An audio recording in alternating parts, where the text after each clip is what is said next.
Nigel is the field guide to Jumanji. So as soon as these players arrive on the scene, he appears. Not immediately, but in fact that kind of gives the players a moment of sheer panic as to where they are and what's happening. And then I think that's part of the game. We like to tease them a little bit before their guide arrives.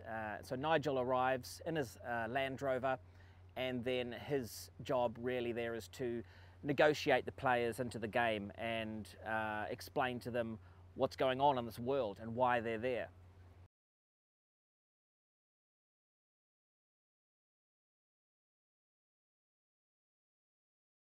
When he drops you off and gives you the jewel and says off you go, you know, if you haven't listened to any of the backstory, you have no idea what you're doing. So it's a good rule to listen, folks, when you're trapped in Jumanji.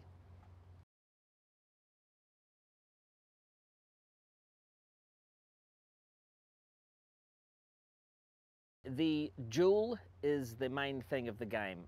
It is the eye of the jaguar and really serves as the life force of the entire Jumanji world. It looks out upon the world and protects it from any evil that may happen.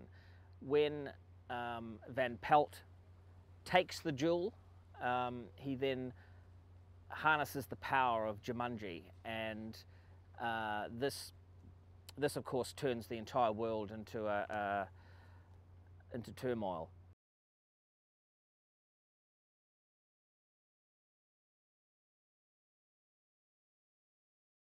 I love the absolute escapism of this story, because we all wish at one point in our lives that we could be someone that we will never be, and the opportunity to leave your life and become another character in another world, and then have to deal with that knowing that it's not real but it is real, which is so in the now with virtual reality and the idea of total escapism.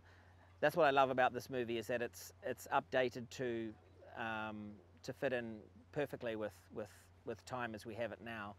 And you learn so much about yourself when you act out as someone else, and you know, I do that as an actor. And so for these kids to get this opportunity to be someone else, I think you learn, and they learn through the story, which I loved in the script, is that they learn to accept who they really are in real life and then go back and be better people.